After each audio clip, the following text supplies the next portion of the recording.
Now, Lagos State Security Trust Fund is probably one of the best initiative, partnership, public-private partnership I ever know. And other states are beginning to emulate and copy that initiative. I will want to call on my colleagues in the private sector to increase their contribution in the area of Lagos State Security Trust Fund. And I am, on behalf of my board of directors, making a pledge to increase by 150% what we have contributed in the past. Thank you so much. Thank you, Excellency. Thank you, Chief Ovia. Yes, madam, you said you wanted to talk about education. All right, kindly do it. We'll take two more, and I'm going to concentrate on this side. Thank you.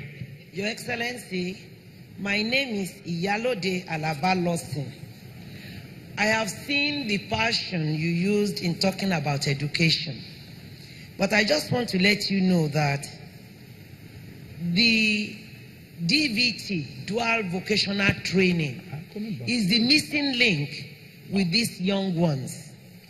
The dual vocational training is when they go into the university, after leaving their secondary school, and they go to this tertiary institution.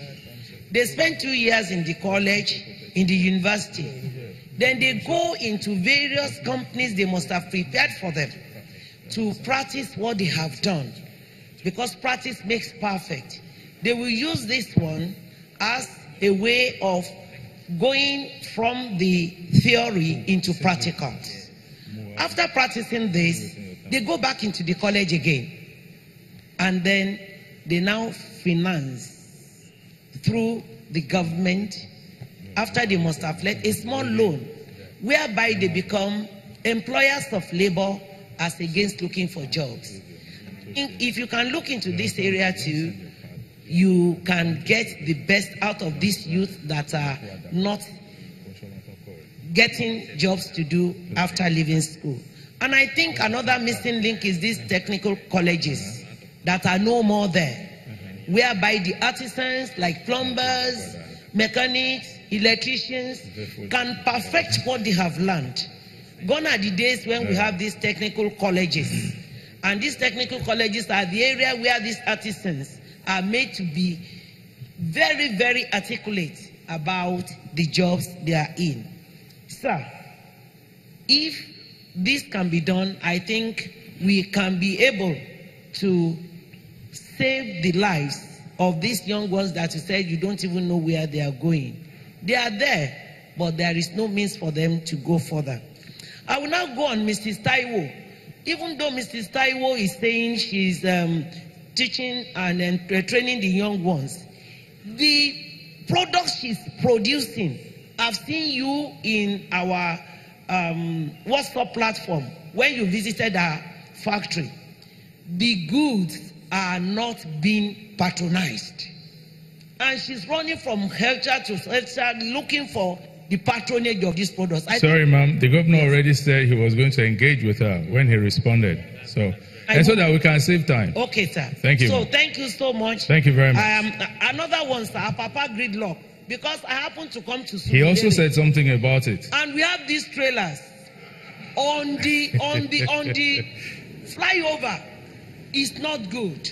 Because when I saw it, I said, who wants to kill Lagos? Who wants to run Lagos down?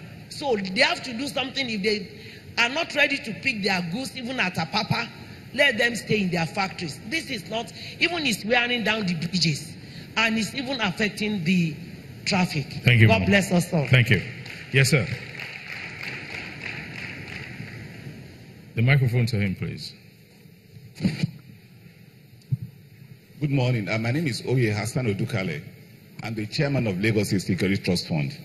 I must not, Mr. Jimove has been very kind in supporting our funds, and he's one of the pioneer mentors of the fund, really. And so I must not just be quiet here because he has supported it. And the governor also, His Excellency also has been a great supporter, and he's given us a lot of access and support in raising money.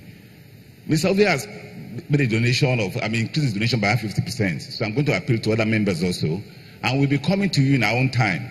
Now, Lagos State Security Trust Fund is just to protect Lagos, to keep us safe in Lagos. Like you said, we all have interest in Lagos. We have families, we have workers, we have friends in Lagos. Nobody wants, Lagos is the safest city in Lagos. Nigeria. In Nigeria. I came from Kaduna. Really, I'm a Kaduna boy. Most of my friends in Kaduna now don't feel safe stepping in Kaduna again. It's very sad. So everybody is either Abuja or, but in terms of population, is Lagos. It's not cheap to keep Lagos safe, and government alone cannot do it. So we'll be coming to you. When we come to you, please answer us, please. Thank you. Thank you, Kaduna boy. Inakwana. Now we'll take the lady. Yes, madam. After her, we'll go to the final lady here. Yes, madam. You. Thank you very much, Your Excellency. And thank you for thinking about industrialists. I have one take home here, deferred payments. My name is Princess Layo Okeowo. I'm the Managing Director of FAE Limited. We make envelopes. Going back to my point, deferred payments.